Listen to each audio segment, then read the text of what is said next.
my name is Bruce Roth. I'm a real estate broker here in Las Vegas, Nevada. And today I have as my guest Vance Randall. He's a real estate appraiser with Appraise Las Vegas. And the question I have for you today is, a lot of people will look at Zillow or some other Redfin, some other site like that, and take what they have, the Zestimate that they get off of Zillow. Yes.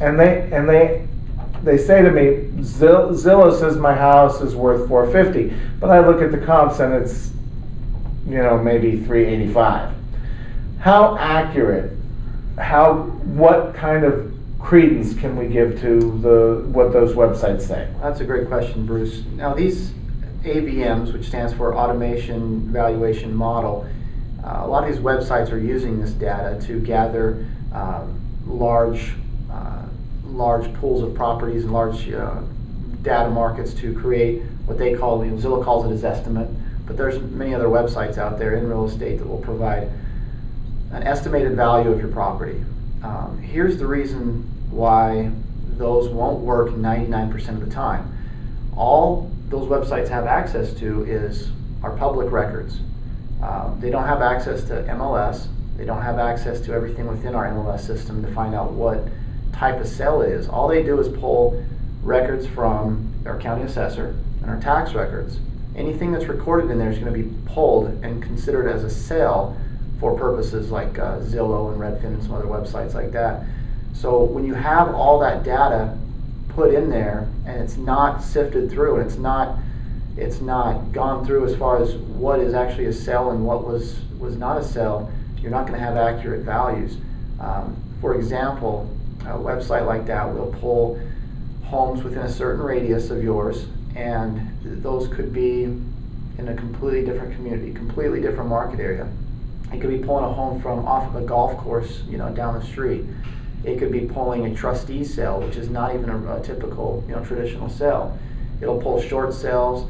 It'll pull, often it'll even pull a quick claim deed. If that's got a recorded document and a price, it'll pull a quick claim deed and put it on there. So these aren't traditional sales. They're not, arm's length transactions, although they will be mixed in, but the majority of the data is not going to be accurate.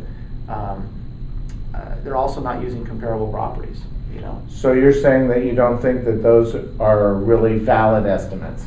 They're not valid estimates because they don't take into consideration all the factors that an appraiser would take into consideration. So if a homeowner is trying, let's say they're for sale by owner, or they're thinking about hiring a realtor to sell their home, how can they get a value that they can trust?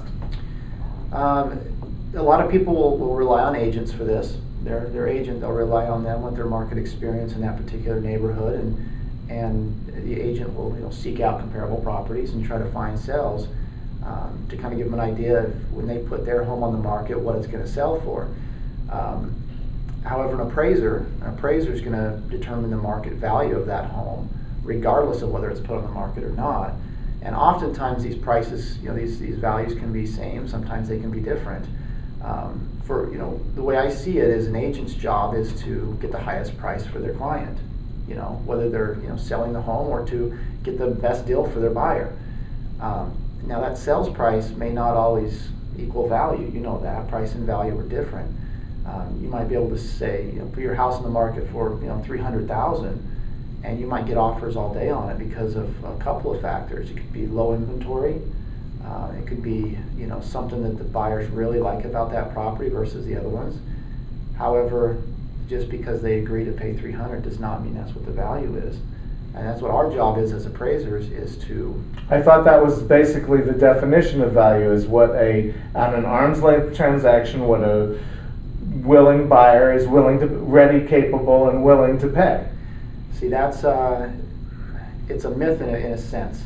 The definition of market value does have two parties that are not under any undue bias, and they're both well informed, and they agree to pay a certain price. That's technically market value. However, this is the way I try to explain it to people.